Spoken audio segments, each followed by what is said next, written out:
મિત્રો અમારી YouTube channel teaching મે સેલ્જિયમમાં આપનું હાર્દિક સ્વાગત છે। મિત્રો આજે આપણે ટેટ 1 પરીક્ષાની તૈયારી કરતા મિત્રો માટે ધોરણ 3 થી 5 પર્યાવરણ આસપાસના વિષય વસ્તુના મોસ્ટ આઈએમપી એમસીક્યુ પ્રકારના પ્રશ્નોનું સોલ્યુશન કરીશું।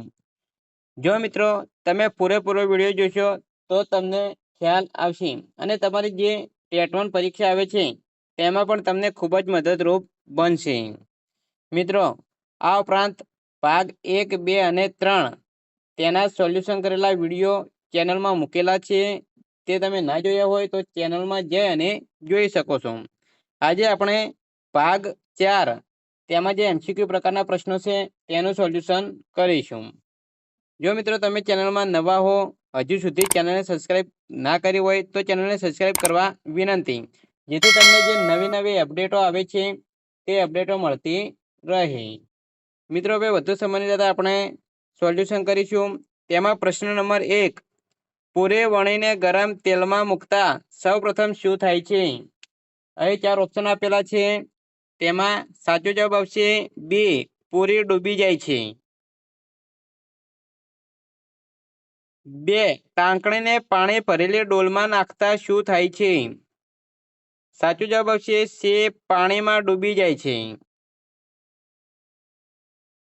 3, નીચેનામાંથી કયો પદાર્થ પાણી પર તરે છે?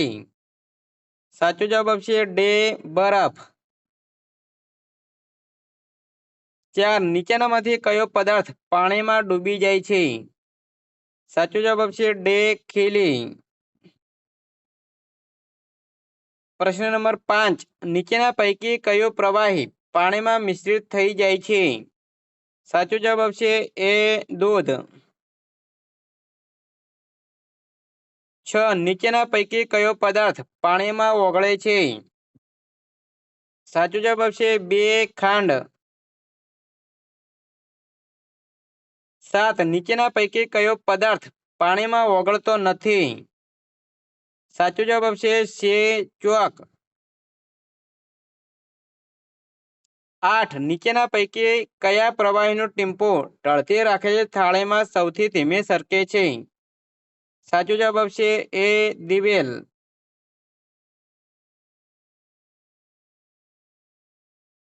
9, પાણીમાં રહેલી ખાંડને જલ્દીથી ઓગળવા શું કરશો? સાચો જવાબ આવશે D, પાણીને ગરમ કરી ચમચી વડે હલાવતા રહીશું। 10, મીઠું ઓગળેલા પાણીને ગરમ કરતા તેનું શું થાય છે? સાચો જવાબ આવશે B, માત્ર પાણીનું બાષ્પીભવન થાય છે। 11, કયા 2 પદાર્થો પાણીમાં ઓગળે છે? સાચો જવાબ આવશે B, ખાંડ અને મીઠું। 12, કયા જૂથના પદાર્થો પાણીમાં તરે છે? સાચો જવાબ આવશે C, થર્મોકોલ, પ્લાસ્ટિક, કેરોસીન। 13, કયો પ્રવાહી પાણીમાં સારી રીતે ભળી જાય છે?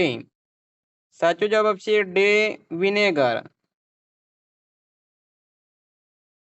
14, દાંડી યાત્રા કોણે અને કઈ સાલમાં યોજી હતી? સાચો જવાબ આવશે A, ગાંધીજીએ 1930માં।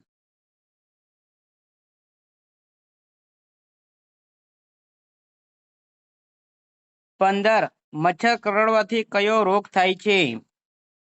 સાચો જવાબ આવશે C, મેલેરિયા। 16, મેલેરિયા રોગની તપાસ માટે આપણે શું કરવું પડે? સાચો જવાબ આવશે D, લોહીની તપાસ।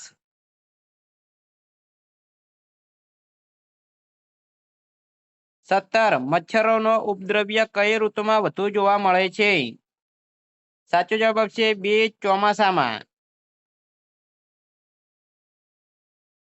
18, લોહીમાંના હિમોગ્લોબિનના બંધારણ માટે કયું ખનિજ તત્વ જરૂરી છે? સાચો જવાબ આવશે A, લોહ તત્વ। 19, લોહીમાં હિમોગ્લોબિનની માત્રા ઘટી જાય તો કયો રોગ થાય છે? સાચો જવાબ આવશે B, પાંડુ રોગ। વેશ મચ્છરોના બચ્ચાને શું કહેવામાં આવે છે? સાચો જવાબ આવશે સી પોરા. 21 કયા સજીવને માનવનો મોટો શત્રુ ગણવામાં આવે છે? સાચો જવાબ આવશે ડે માખી. 22 ગ્રામ્ય કક્ષાએ લોકોના આરોગ્યની જવાબદારી કોણ ઉપાડે છે? સાચો જવાબ આવશે એ ગ્રામ પંચાયત.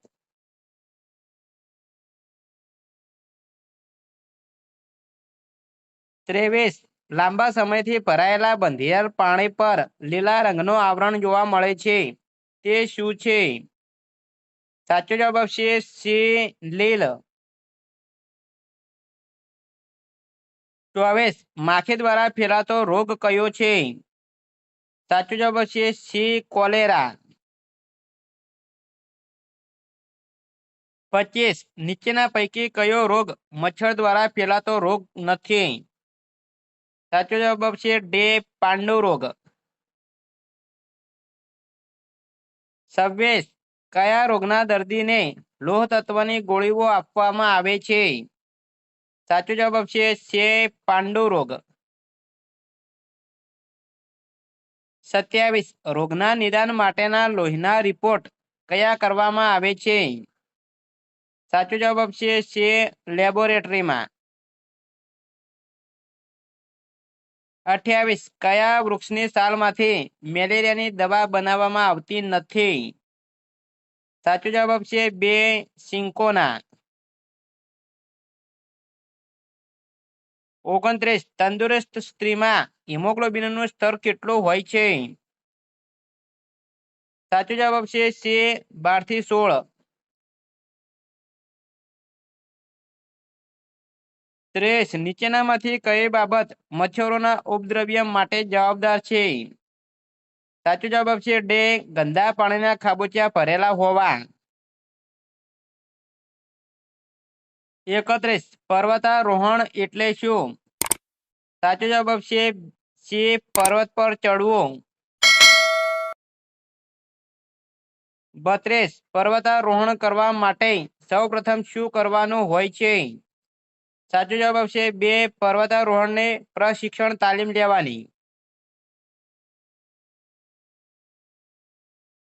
33 બ્રિગેડિયર જ્ઞાનસિંઘના માર્ગદર્શન હેઠળની ફેબ્રુઆરી 1984ની પર્વતારોહણ ટુકડીના જૂથ 7ના જૂથ નાયક કોણ હતા? સાચો જવાબ આવશે એ સંગીતા અરોરા. જો મિત્રો તમે ચેનલને લાઈક ના કરી હોય તો ચેનલને લાઈક કરી દેજો. 34 નીચેનામાંથી કઈ જવાબદારી પર્વતારોહણ ટુકડીના જૂથ નાયકની નથી? સાચો જવાબ આવશે ડે ખડક પર ખીલા મારવા અને દોરડો લટકાવવો. 35 જૂથ 7ના જૂથ નાયક પોતાના જૂથની સભ્ય ખાનદુંબી સાથે વાત ન કરી શક્યા કારણ કે? સાચો જવાબ આવશે સી ખાનદુંબી ફક્ત મીજો ભાષા જાણતી હતી.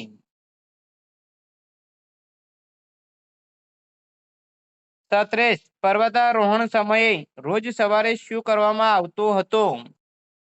સાચો જવાબ આવશે એ દરેક સભ્યની તબીબી તપાસ થવી.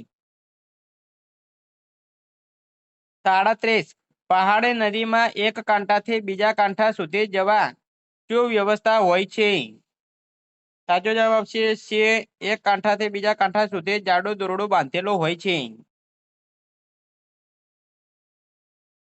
38 પર્વતારોહણથી કયા ગુણોનો વિકાસ થાય છે?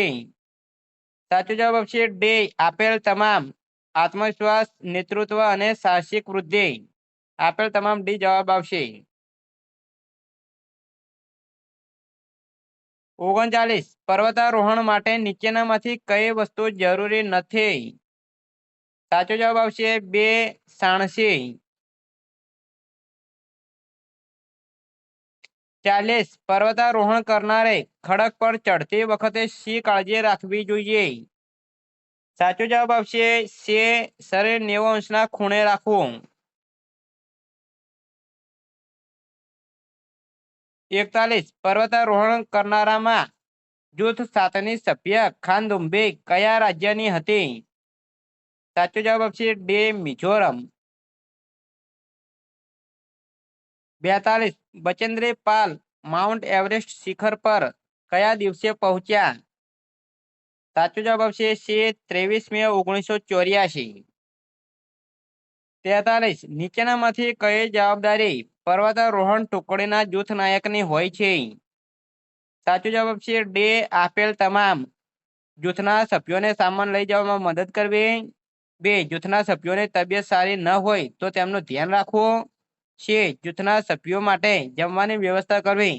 આપેલ તમામ જવાબદારી જૂથ નાયકની હોય છે. 44 બચેન્દ્ર પાલ નહેરુ પર્વતારોહણ સંસ્થામાં જોડાયા ત્યારે તેમના માર્ગદર્શક કોણ હતા? સાચો જવાબ આવશે 2 બ્રિગેડિયર જ્ઞાનસિંહ. 45 ખાનદુંબીને ભૂખ લાગે ત્યારે તેણે શું કર્યું? સાચો જવાબ આવશે 2 તે ખેતરમાં જઈ કાકડી તોડી લાવી. જો મિત્રો વિડીયો સારો લાગ્યો હોય તો લાઈક કરો, તમારા મિત્રોને શેર કરો અને ચેનલને સબસ્ક્રાઇબ ના કરી હોય તો સબસ્ક્રાઇબ કરો. Thank you.